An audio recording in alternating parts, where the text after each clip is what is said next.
pas facile de parler après mon copain Eugène Wikiberg. Hein. Improvisé. Monsieur le Président Rastin, merci beaucoup de m'avoir fait confiance. Mesdames et Messieurs les ambassadeurs, Mesdames et Messieurs en vos grades et qualités. Denis, merci beaucoup d'être venu. C'est l'ambassadeur de France en Jordanie et au Canada. Et merci à ma voisine qui a subi mes petites plaisanteries durant certaines interventions.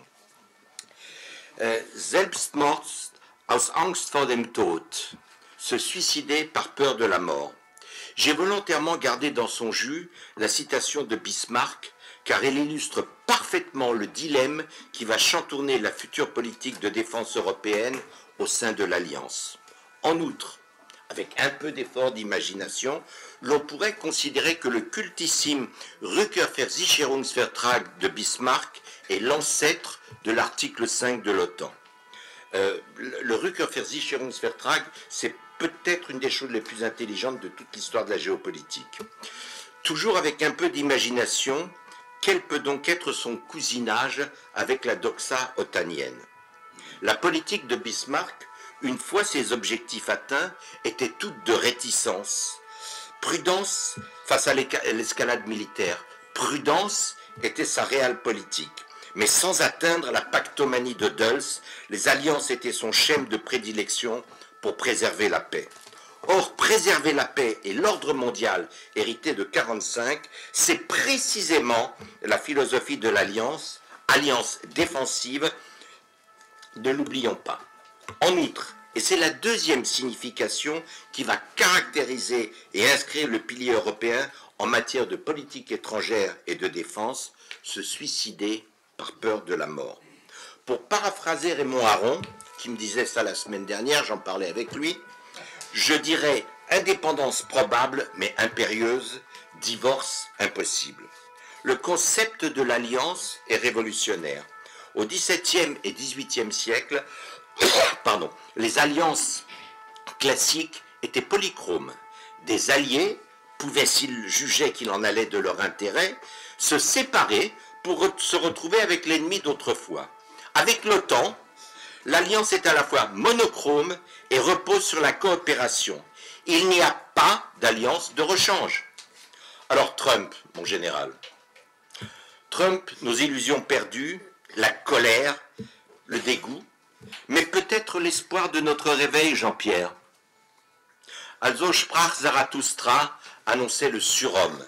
J'ai confiance à l'armée suisse. Hein. Ouais, t'as raison, oui. On dit le militaire, hein. Annoncer le surhomme. Trump, lui, aura au moins annoncé l'immarcessible bêtise. Alors, quels sont les dangers qui menacent l'OTAN et l'Alliance Atlantique? Certains relèvent de l'ignorance ou de la paresse intellectuelle. D'autres sont hélas plus sérieux.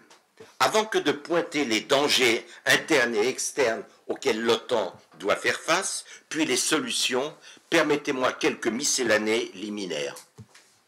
Certains analystes ou dirigeants parfaitement mal informés, mais si bien mal intentionnés, ont très paresseusement accepté la version des USA abandonnant l'Europe et l'Alliance Atlantique, et je rejoins mon camarade et maître Eugène.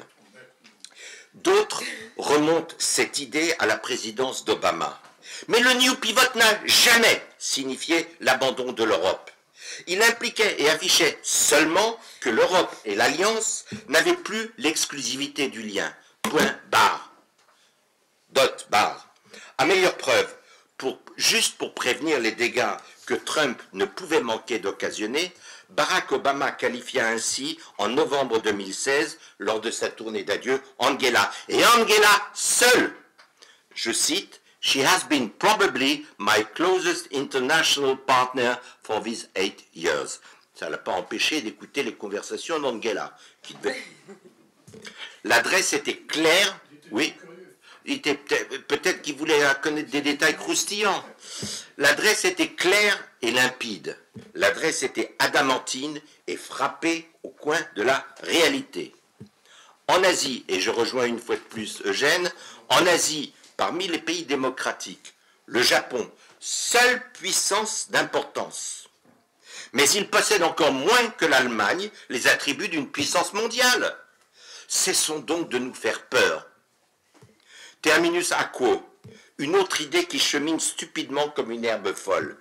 Trump pourrait quitter sinon l'Alliance, du moins l'OTAN. Alors, mesdames et messieurs, un peu de droit constitutionnel américain ne messied point. Oui, Trump n'est plus à une imbécilité près. Il pourrait donc, dans un premier temps, s'en retirer par sa seule autorité présidentielle. Même si nous sommes dans un flou juridique, ne parlons pas du politique. Le Congrès bloquera cette décision. Le Congrès a beau être peuplé de grenouilles trumpiennes de bénitier, une majorité simple dans une seule des deux chambres serait suffisante pour gripper et condamner ce projet abracadabrantesque. Or, depuis 2021, la loi NDA, National Defense Authorization Act, introduite par des congressistes démocrates et républicains, empêche le président de se retirer unilatéralement de l'OTAN. Que le président vienne à passer outre, la Cour suprême sera saisie non de l'opportunité, mais bien de la légalité de cet acte. Terminus ad quem. Ultima ratio regum. Jean-Pierre, vous aimez les citations, je les aime aussi et j'aime les formules latines. Trump, dans un accès d'hubris dont il est coutumier, passe outre. S'engage alors, durant l'année prévue pour la dénonciation, une bataille politique menée probablement par le State Department, forçant Trump à renoncer. En outre, les adultes dans la pièce, il y en a encore quelques-uns, savent pertinemment que Trump ne peut se passer de l'OTAN dans son conflit avec la Chine, ne serait-ce que parce qu'en cas de conflit, l'Europe, certes, ne pourrait intervenir militairement, mais elle pourrait participer à un blocus de l'artère vitale pour la Chine dans le détroit d'Ormuz. Deux constats s'imposent. Trump n'arrête pas de tympaniser les gouvernements européens avec nos budgets, effectivement, ridiculement faibles. Quid novi? Robert Gates martelait déjà en juin 2011. On ne peut plus fermement dans ce discours d'adieu sur l'avenir de l'OTAN, je cite, « Je suis le dernier d'une série de secrétaires à la défense des États-Unis qui ont exhorté les alliés en privé et en public, souvent avec exaspération, à respecter les critères convenus de l'OTAN en matière de dépenses de défense. Seuls 5 alliés sur 28 respectent ce critère. » Henry Kissinger, pourtant viscéralement attaché à l'alliance américano-européenne, déclara devant le Congrès en 1973, je quote, « It is unrealistic to expect the American public to continue indefinitely a commitment that is not matched by comparable efforts by our allies. » Mon anglais est mauvais, Jean-Pierre, c'est pour ça que je ne le traduis pas. Hein. Aujourd'hui, 23 des 32 membres atteignent ou dépassent ce seuil de 2%. Deuxième constat, là ça a sauté. Quoi là? Oui. Deuxième constat, la vie de l'OTAN a été et demeure pressée depuis 1949 de moult crises. Le moindre ne fut pas le conflit opposant deux membres essentiels à son dispositif sud, Grèce et Turquie. Ils aiment se castagner ces deux-là. Hein. L'OTAN est également sortie à plusieurs reprises de sa zone de confort géographique, la plus importante étant l'Afghanistan, même si cet idiot de Trump ne le savait pas. Enfin, en novembre 2019, le président Macron, d'habitude plus inspiré, il faut le reconnaître, hein, et je ne fais pas partie des anti-macronistes, déclara que l'OTAN était en état de mort cérébrale. Mais la géographie et les faits sont têtus. L'OTAN a fait montre, alors que la règle de l'unanimité est obligatoire pour les principales décisions, d'une inventivité de doctrine et d'une souplesse remarquables.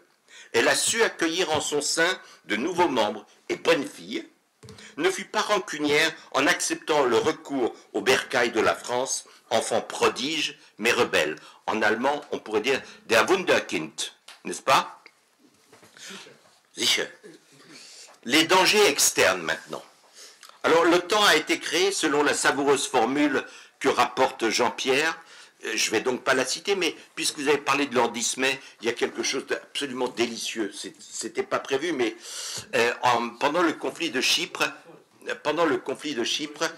on a fait appel à Henry Kissinger, dont la modestie n'était pas la première des qualités, en lui demandant de s'occuper du conflit gréco-turc à Chypre. Et Kissinger qui dit, bon, je veux bien, je suis occupé au Moyen-Orient, je suis occupé au Vietnam, je suis occupé à Panama, etc. Je veux bien, mais c'est une tâche impossible et vous me faites penser à Lord Ismay, qui pendant la Seconde Guerre mondiale, dans une conférence de l'état-major interarmes impérial britannique, on voulait couler les U-boats qui coulaient les navires anglais. C'était insupportable. Alors on demande à Lord Ismay quelle est sa solution, et Lord Ismay dit, écoutez, c'est très simple, il faut faire baisser le niveau de la mer. Tu la connais, Eugène? Et là-dessus, les généraux britanniques disent, ah, c'est une idée formidable, mais comment est-ce que vous comptez y faire pour qu'on voit les sous-marins allemands en baissant le niveau de la mer? Et Lord Ismay dit, écoutez, moi je vous ai donné la stratégie générale, les détails, à vous de vous en occuper. Donc, Jean-Pierre, Ihre Intervention war brillant und außergewöhnlich. Qu'en est-il, bitte sehr, qu'en est-il, sehr angenehm, qu'en est-il aujourd'hui? Les Américains menacent et nous font chanter pour assouvir leur foi mercantiliste. Mais pas que. Il n'y a pas que ça. Il n'était pas exclu que la tentation de reconstituer l'alliance des trois empires ne gangrénât l'esprit obscur et confus de Trump. Les Russes reviennent comme jamais auparavant, la chape de plomb de la guerre froide ayant implosé. Quant à la Chine, la fameuse formule de Deng, hide your strength, bide your time, est devenue show your strength, it is our time. Foin des habits étriqués des boyards et étiqués des boyards bolcheviques. Place à une Chine acromégale et totipotente. Le delta des PIB américains et chinois s'est certes considérablement étréci. Mais la fable d'un empire chinois, technologiquement, militairement, économiquement, tout ce que vous voulez, irrésistible, quand bien même à côté, à une Russie vacillante et squelettique, peut rejoindre les étagères poussiéreuses des prophéties autoréalisatrices. Quant aux Allemands, après la déclaration révolutionnaire d'Angela de mai 2017, qui disait « l'époque où nous, je cite, l'époque où nous pouvions nous reposer complètement sur les autres, entendez les Américains, est en partie révolue. » Donc les Allemands pataugent dans un Zeitenwende encore brumeux. Radoslav Sikorski, ancien ministre polonais des Affaires étrangères, écrivit dans Foreign Affairs « What I fear most is German inaction. » L'OTAN cérébralement morte? Et pour si mueve. Autre danger, donc, l'offensive concertée des régimes autoritaires, quand bien même les BRICS relèvent du fantasme militaire. Quatrième danger, la faible préparation des membres de l'OTAN face à une attaque hybride sur les pays baltes à travers le corridor de Suwalki. En 1949, les menaces étaient purement militaires. Aujourd'hui, les fake news, les fulminations intimidantes et les provocations hybrides pilotées depuis Moscou bravent directement le cœur et les poumons des pays membres de l'OTAN. C'est probablement la menace la plus urgente et la plus destructrice. Les calculs de la Rand Corporation et du Brookings Institution démontrent que pour déjouer une invasion russe dans les pays baltes, 150 000 hommes seraient nécessaires. Or, notamment, à cause des contraintes logistiques, nous ne pouvons en déployer que 30 000. Les jeux de guerre de la Rand enseignent qu'il faudrait employer au moins 7 brigades, mon général, mais nous n'en disposons que de 3. Mentionnons brièvement l'élargissement géographique du champ des menaces, l'Arctique qui, réchauffement climatique montant, aiguisera les appétits prédateurs des Chinois et des Russes. Se posera alors le problème de la redéfinition des frontières. Ça ne va pas être triste. L'Arctique contiendrait 13% des réserves de pétrole et 30% du gaz naturel non découvert. Autre type de menace, les migrations climatiques. Maintenant, voyons les dangers internes. C'est ce dont on a parlé pendant le délicieux déjeuner. Elles sont pour moi beaucoup plus importantes. Les dangers internes, ils sont beaucoup plus déstabilisants. Les premiers immigrés avaient embrassé le sermon sur la montagne. Là, je cite, c'est du vieil anglais. « Ye are the light of the world. A city that is set on a hill cannot be hid. Les Américains, à leur suite sur ce point précis, ne peuvent pas se concevoir autrement que le primus inter pares. Mais ce qui était vrai en 1949 et à l'extrême limite applicable et a permis la création de l'Alliance Atlantique l'est beaucoup moins en 2025. Deux phénomènes sont particulièrement inquiétants quant à la force de dissuasion otanienne, dont l'idée de confiance dans les institutions démocratiques et la communauté de valeurs sont la raison d'être de sa pérennité. Nombre de pays de l'OTAN, et j'insiste, nombre de pays de l'OTAN professent désormais une voix ouvertement grondante, les attirant vers l'anocratie. C'est un des plus grands dangers. Pour mémoire, l'Alliance était cimentée par des valeurs démocratiques communes. Nul ne saurait mieux l'exprimer que Kissinger dans son maître-livre « L'ordre du monde ». Le plan Marshall et l'OTAN ont réussi parce qu'une tradition politique de gouvernement subsistait en Europe, même si elle était affaiblie. Cette dilection vers l'anocratie n'est pas sans conséquence en matière de politique étrangère et d'unité de l'Alliance, et surtout de ses valeurs. Les valeurs, le soft power, même si son concepteur vient de décéder, les valeurs. Certes, l'Europe puissance ne pourra probablement jamais rivaliser avec l'hégémon américain, ni en faire l'impasse. Mais sa seule progression, elle incontestable, irrite les Américains au plus haut point. Franchement, je m'en tape. Reconnaissons-le, cela ne date pas de Trump. Elle est à l'origine de ce que Kissinger qualifiait de malentendu transatlantique. 1957. Oui, bravo. Il a écrit ça en même temps qu'il a écrit Nuclear Power and Foreign Policy. Oui, je vous ai dit, le type c'est Wikipédia. Nos intérêts stratégiques sont divergents. Il faut avoir le courage de le reconnaître et de les gérer aussi harmonieusement que possible. Après avoir porté l'Europe sur les fronts baptismaux, nos amis américains aimeraient bien, surtout depuis Trump et Vance, assister à ces funérailles.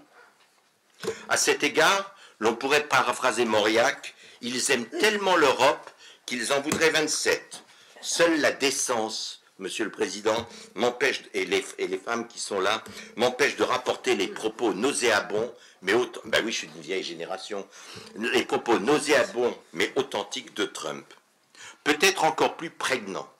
Les valeurs idéologiques et sociétales américaines s'éloignent de la civilisation européenne et révèlent une béance chaque jour plus grande.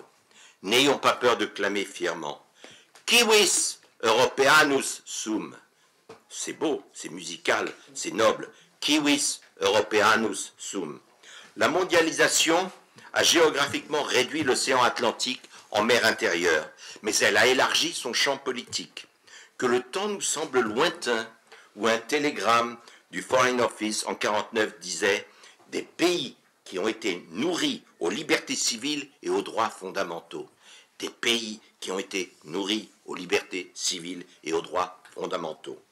Plus près de nous, Henry Kissinger déclara solennellement à Bruxelles en décembre 1973, je cite, « The Atlantic Alliance must be more than a military pact. It must be a community of shared values and political purpose. » Pour parfaire la comparaison, citons le dialogue lunaire du 4 mai lors de l'émission Meet the Press. Oui, vous allez voir pourquoi c'est lunaire. Lors de l'émission Meet the Press avec Trump, à la question de Christine Walker. But given those numbers that you are talking about, don't you need to uphold the Constitution of the United States? Le mec, il a juré de protéger la Constitution des États-Unis. Et il répond, Trump, c'est le président de la première puissance du monde. C'est pas le Liechtenstein, hein? Il répond, I don't know, I'm not a lawyer. Ça, franchement, on s'en était aperçu que c'était pas un avocat ni un universitaire. I don't know. I was elected to get them out. And the courts are stopping them. Vous vous rendez compte? Le type, il ose dire and the courts are stopping them. Vous avez dit abruti? Au tempora, au mores. Alors, en guise de conclusion, parce que même au repas des dieux, il faut savoir quitter l'agapé, En guise de conclusion, une des pistes de ma réflexion prend sa source dans l'interview de Kissinger à Time Magazine en 84. Écoutez bien, ça vaut son pesant de cacahuètes. I am not talking about traditional border sharing, paying more than for the existing effort. I have in mind something more structural, a more rational balance of responsibilities. Je répète, a more rational balance of responsibilities. Et c'est d'ailleurs Kissinger qui inspira la déclaration d'Ottawa en 1974, qui reconnaissait le rôle des forces nucléaires françaises et britanniques, ultime hommage au général. Je ne me trompe pas, Denis? 16 juin 1974. Eh bien voilà, je vous ai dit, c'est Wikipédia. Pour conclure, quelles peuvent être les priorités de Mark Rutte? 1.